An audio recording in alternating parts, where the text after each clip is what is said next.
This is not the way to hook up a water heater. A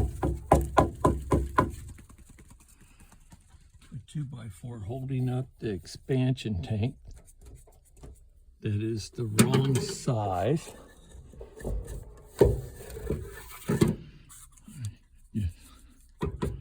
Hanging there like that.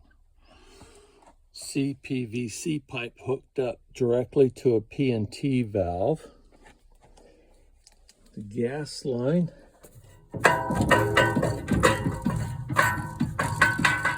not the right way to do it. Earthquake straps are not even tight. The water heater is not even up against the wall at any location. The exhaust has one screw in it. Pipes aren't supported.